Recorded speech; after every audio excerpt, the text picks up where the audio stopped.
Hello and namaste, dear friends and listeners. Welcome to another episode of the Almost Daily Zencast.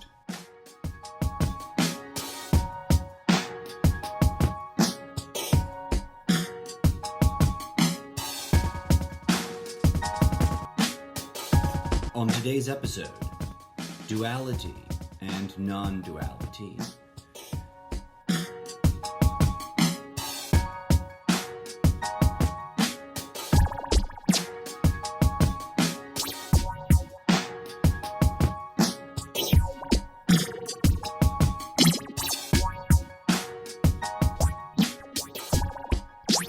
Hello and namaste, friends. Today is Wednesday, May 13th. It's 8:20 a.m. Pacific Standard Time. And as always, thank you so much for tuning in. I am your eccentric yet humble host, the incorrigible Mr. Zeppo. And I want to kick off the show with a greetings and salutations and namaste to everybody tuning in Cyprus, Germany, Malta, France, Spain, Puerto Rico, the UK, Australia, Canada, and of course, all throughout the good old US of A, otherwise known as Trumptopia. Good morning, Trumptopia. Good morning, world. Thanks for tuning in.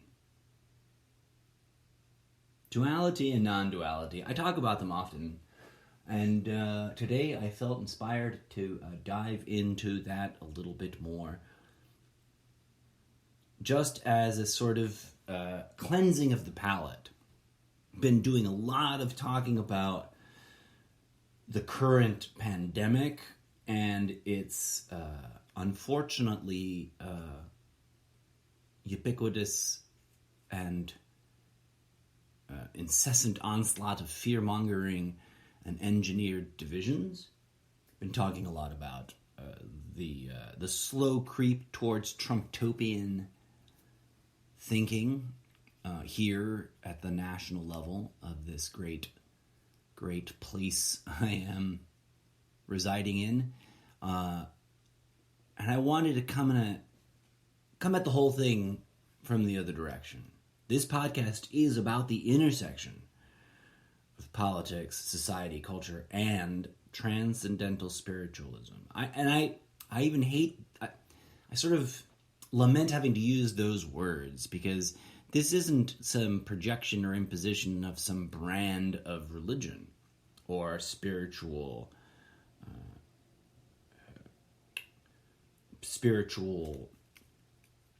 organization of any kind. When I say I'm trying to address or speak on the intersection of politics and the political and the spiritual, I mean in the broadest sense, right? In the most transcendental sense of all the words possible, if that makes sense. In other words, I'm not talking about the trademark transcendental movement or any currently existing and often dubiously sliding towards corruption group or any other. I follow no one. I subscribe to no ideological product. And I belong to no organized endeavor. I speak only for myself, based on my own personal observations of the world. There is something spiritual going on, folks. And there's a lot of people spouting opinions on it. There's a lot of people trying to piggyback on it. There's a lot of people trying to hijack our understanding of it. There's a lot of people out there trying to distract us so hard as to radically deny it. Regardless, something spiritual is going on. And we have a choice. We can either engage in the theater of distractions, deeper and deeper, or we can answer the calling to abdicate all ideological constructs and cease all forms of intellectual conflict creation. Turn within, seek no other guidance than Mother Nature herself, reality itself as it brings us into existence, and discern for ourselves through that inner work how best to go about healing the trauma that we are burdened with. What does that have to do with duality, non-duality?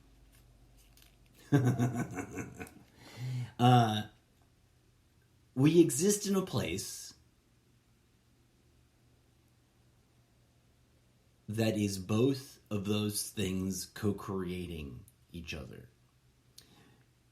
This quote, and I use air quotes, bunny ears, etc., whenever I say the word place. For this place is not a place.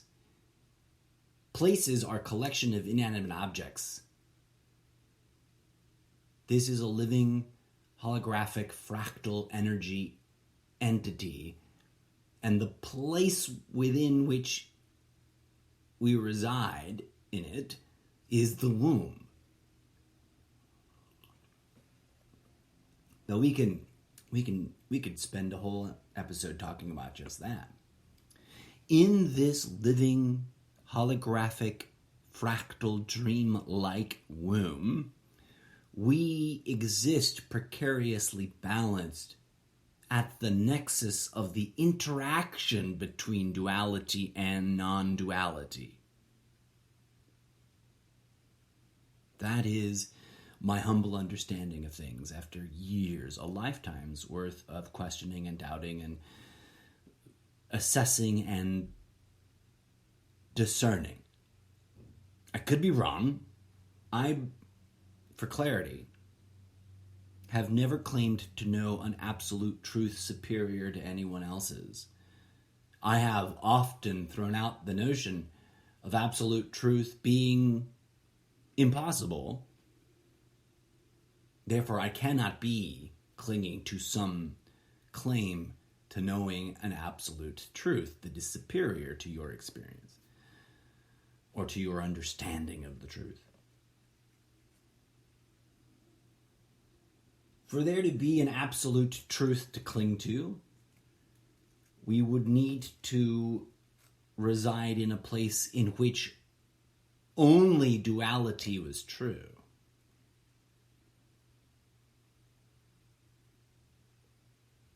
Then I think we could get into it about absolute truths. But to the best of my understanding, in this place we call home, this womb that is constantly giving birth to us, we reside in such conditions where you cannot eliminate one over the other. That's like saying, I live in a world where there is only up. Fuck down, it's a lie, it doesn't exist, there is no such thing as down, only up exists.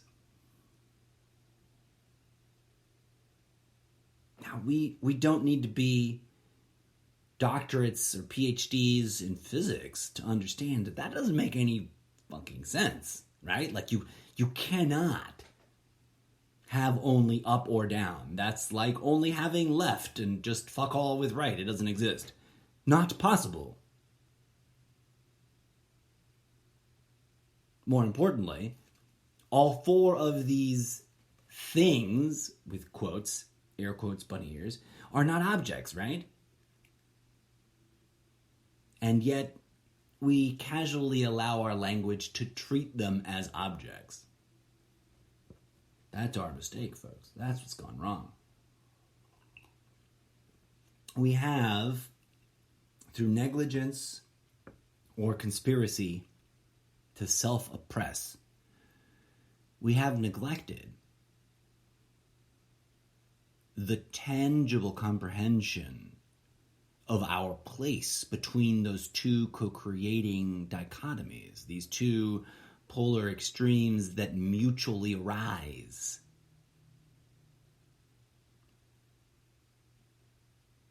And by doing so, we distract ourselves from a massive spectrum of activity we can, could, should, would be engaging in. Not because I think those choices are better choices than the ones that we focus on, but because those options that we neglect are closer to what nature calls us to engage in. But because we have systematically trained ourselves to no longer be able to tangibly know through direct phenomenological perception this precarious balancing point that we exist in, the nexus between the past and the future, the nexus between up and down, left and right, the nexus between duality and non-duality co-creating each other.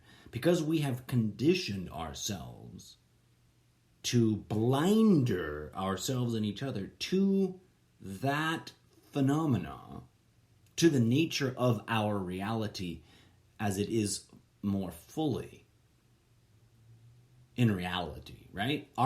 We operate through elimination.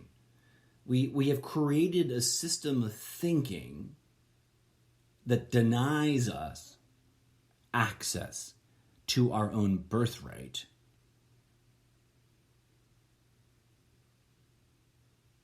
That's why people are so enthusiastically arguing and debating over these obviously engineered lines of division, whether it's wear a mask, don't wear a mask, or it's support Donald Trump or despise Donald Trump.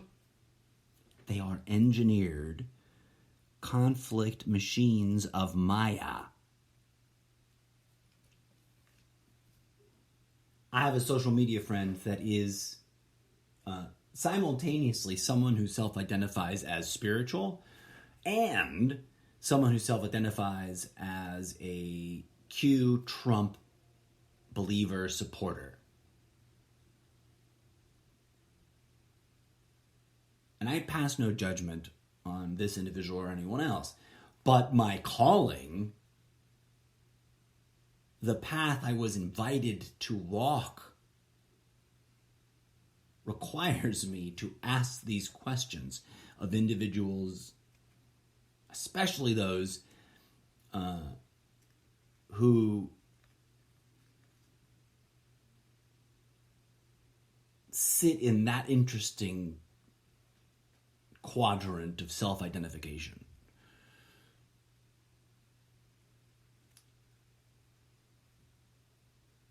I follow no one. They're inviting me to follow Q.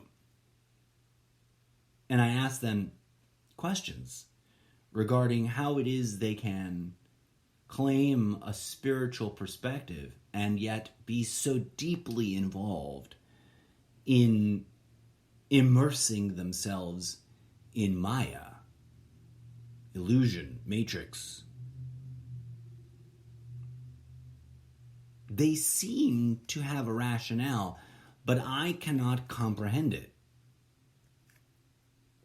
I acknowledged to them that I do not know that which others know and that I do not, right? Like, where is it? I wrote some of these things. I copy pasted these things over for myself. Where's the other one?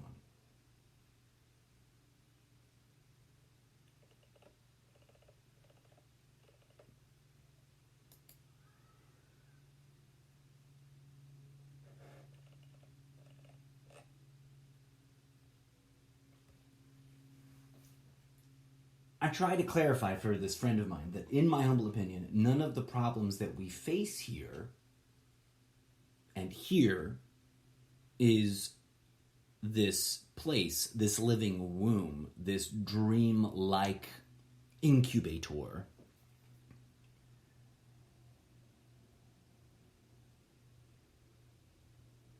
these problems that we created here, we created with very limited tools. And these tools are so limited that they're very much ineffective at solving the problems they create, right? Nothing new. I'm not the first to say that we cannot fix the problems we create with the tools we used to create them. We will never end war by fighting more wars. And yet, that's exactly how they sell you the next war, isn't it?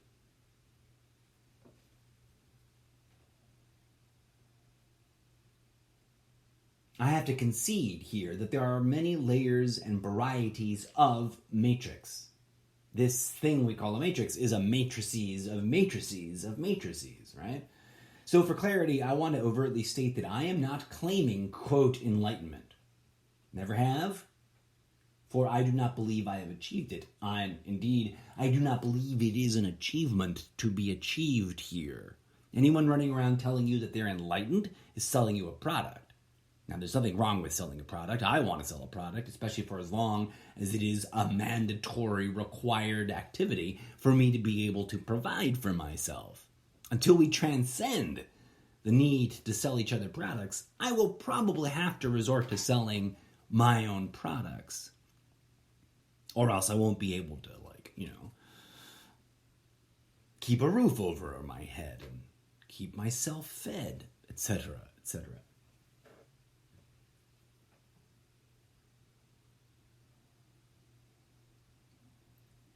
That being said, I always say question anyone who claims enlightenment, and I want to clarify that I am not claiming enlightenment, nor am I pretending to be already transcendently beyond this context in any condescending way. I am simply suggesting to anyone willing to consider the suggestion that we should be questioning ourselves and each other in this way, that perhaps those who oppress us might rely on the self-limiting that we impose on ourselves when we choose to focus entirely on the mundane and material context. They are counting on us, whoever they are counting on us on being overly focused on the game. They profit so long as we refuse to transcend ourselves and collectively heal the species. I could be wrong, but in my humble opinion, that is the goal with politics. That is the goal with conspiracy theory. Harder pill to swallow. That is the functional goal of culture itself, despite some of its many delights worth praising. We are immersed in toxicity, and that toxicity is designed to distract us from higher order healing that we need. Higher order healing that is indeed required of us in order to transcend the game itself.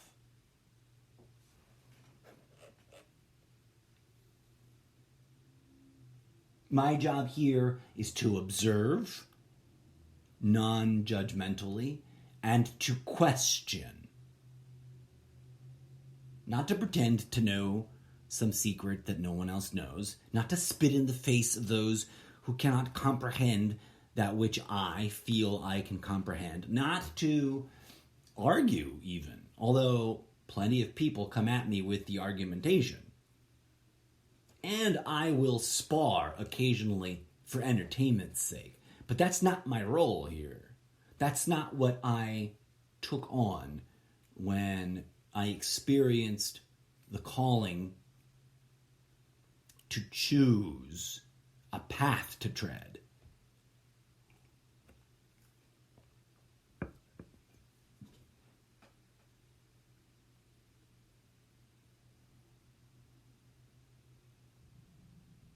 I ask the questions that I ask out of curiosity and not judgment. I know that not only could I be wrong, but that also more than one thing can be true at once. I know what I know, and I know that I do not know what others may know that I do not. And I respect that. If someone comes at me with information that radically impacts the transcendent lines of thinking or the transcendental conclusions I have spent 30 years coming to, I will gladly interpolate, integrate, and try to re-examine how that new information impacts my current standing working theory about things. But let me tell you something that I know I feel really rather confident about. Acknowledging full well I could be wrong. But after a lifetime of seeking and questioning, the following to me seems to be more likely than not. Mother Nature herself has her own agenda. And agenda is an insufficient word. But, for lack of a better term, Mother Nature has an agenda, and I am quite certain that that agenda, which she has been pursuing since long before we came into existence in her womb, that agenda has absolutely nothing to do with any aspect of human ideological and political activity in any way, shape, or form whatsoever.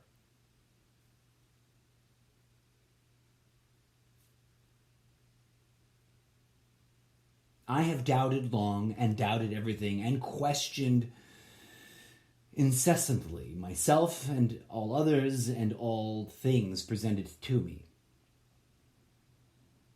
And critically, I think this ingredient is not to be dismissed. I have asked her, that entity we identify with the label Mother Nature, I have asked her and her alone for clarity on the issue of what I should be focusing on while living here and now within the mundane material context of what, for lack of a better term, can only really, truly, genuinely be described as Mother Nature's living holographic fractal womb.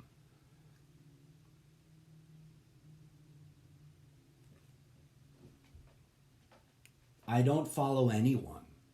So when people accuse me of being a mindless conscript for such and such agenda, I giggle because I follow no one other than her, that divine entity which we commonly call Mother Nature or Mother Earth. I think Mother Nature and Mother Earth are sisters, and ultimately they are all one.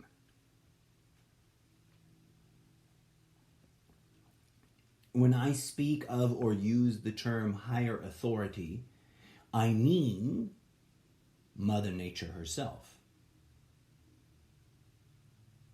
I judge no one else, but I do ask everyone, especially the spiritual people who are clinging to political ideologues, and I ask this with earnest sincerity, not judgment, and enthusiasm, because I'm intrigued by the answers proffered. But why would anyone choose to ignore her, Mother Nature, who is the cause of our existence, in favor of following anyone else?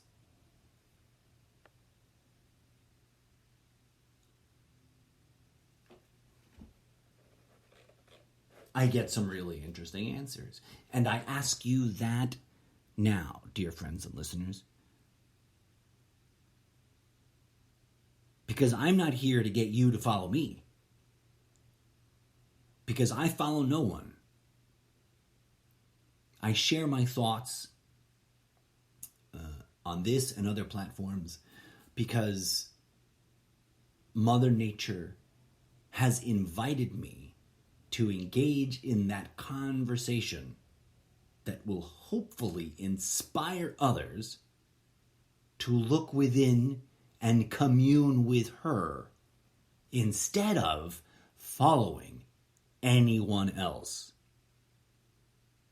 Because, and I recognize I could be wrong about this, but after endless questioning, after endless seeking, after endless observing, it seems to me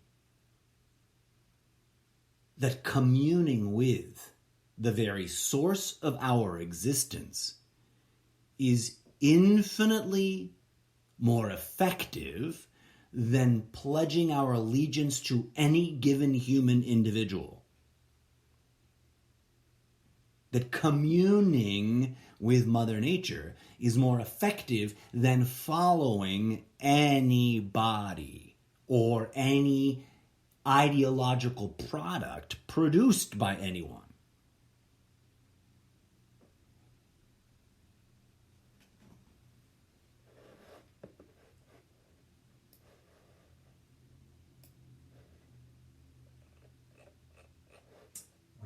There's a sentence here from one of the things. Yeah, it's just highlighted funny. Why would I say that? Why would I suggest that it is more urgent, more important, more effective, more significant, and of higher priority? Right? I think earlier I said, and I may have already stated this, but I want to state it again. According to this, everything that I've come to understand through communing with what I perceive to be the highest of, quote, higher authorities, which is indeed that living holographic fractal womb that is giving birth to me. When I commune with Mother Nature, she has made it clear to me, and others, mind you, for I do not think I am alone in this, that species-wide healing is, as an action, as a behavior, as a choice, as a goal, as a strategy, as the thing that we engage in, species-wide healing is categorically at an infinitely higher priority status than engaging in any of the political puppet theater shows that are going on here and now in our cultural sphere that we created. I could be wrong.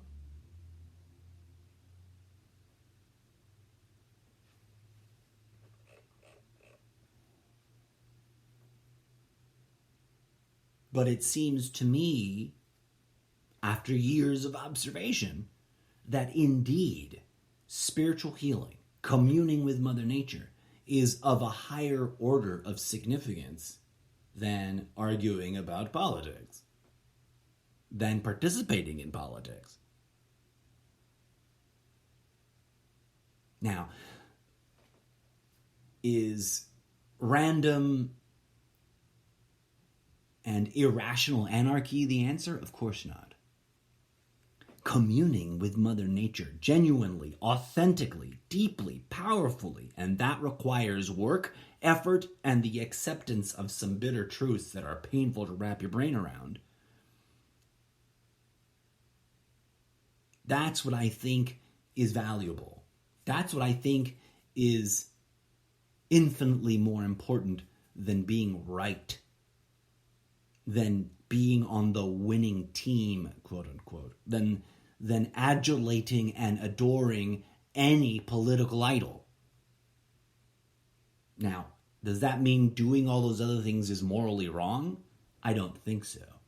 For I do not think morality exists in nature. I think we invented morality as a construct, a rubric to try and get ourselves to play nice. Why do I think morality does not exist in nature? Because I do not observe anything that lives truly harmoniously in deep communion with nature as itself worried about morality. Life itself is busy being life. Living, growing, learning, comprehending, communing with nature, eating, dying.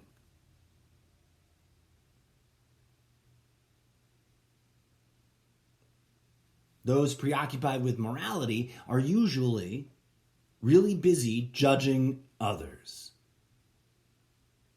and or betraying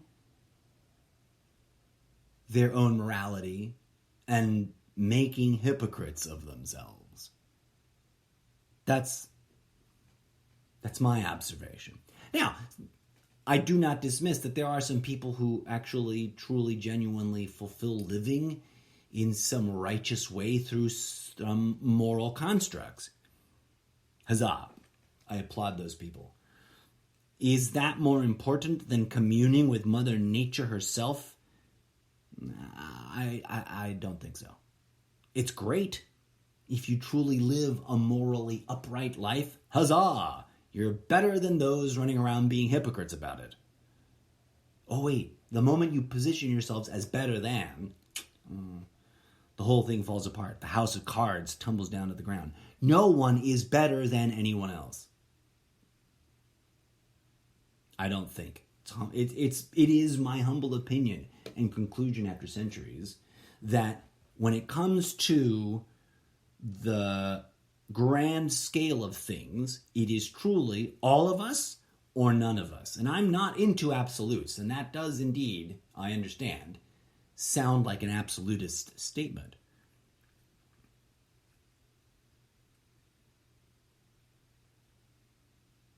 But life itself leads me to that conclusion, inasmuch as that when it comes to what's going on here in this material realm, especially if we add to our understanding of the mundane context that there are other contexts beyond that imply and impose impacts and, have an influence here.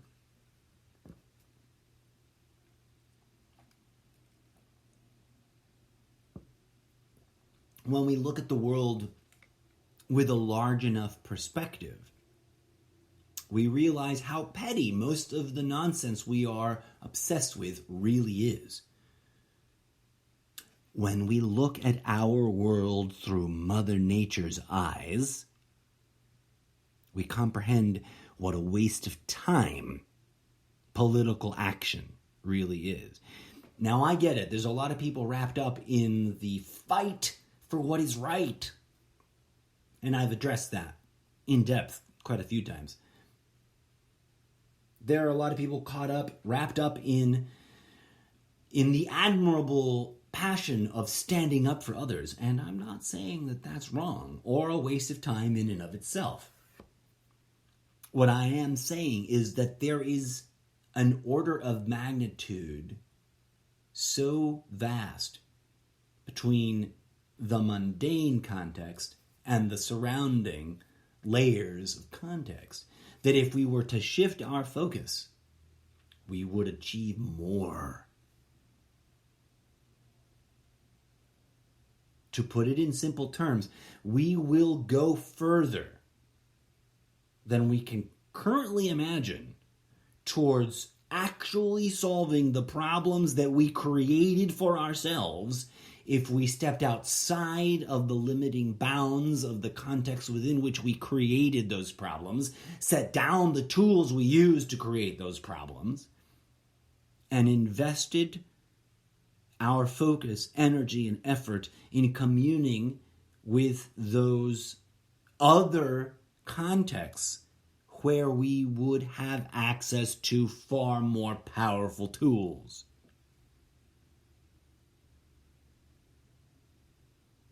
Politics is a distraction from civic organization. Organized religion is a distraction from spiritual practice, etc., etc. Once we all cumulatively tap into that higher order source, once we all commune with those energies we call higher authorities, and are truly doing so, and not distracted with some ideological distraction paradigm that is designed to trap us in ego traps along the path towards that communion, once we're really clear of all the ego traps along the path, and are genuinely and authentically in direct phenomenological communion with the divine thing we call life itself, Mother Nature, the goddess that gives birth to us, I think then we will find ourselves capable of addressing these flaws, these problems, these hypocrisies, these corruptions, these ego traps in a way that we would otherwise not really be able to do, especially if we're too busy patting ourselves on the back and spitting in each other's faces, arguing for the sake of arguing, praising those who appear to win, and be obsessed with winning.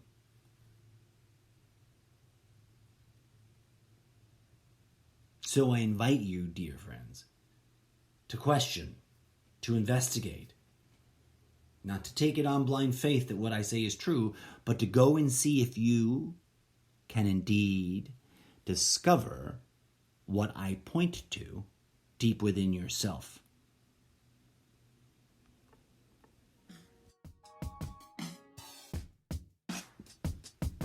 And with that, dear friends, I will leave it. We just celebrated Mother's Day, right? Celebrated. We just marked Mother's Day off on the calendar. Let's remember who our mother of mothers really is. Let's remember where Source truly originates. Let's commune with her instead of destroying and commodifying her bones and flesh. Let's connect spiritually with her. I truly think that is the calling. As always, friends, namaste and thank you for tuning in. I have been your humble and eccentric host, the incorrigible Mr. Zeppo.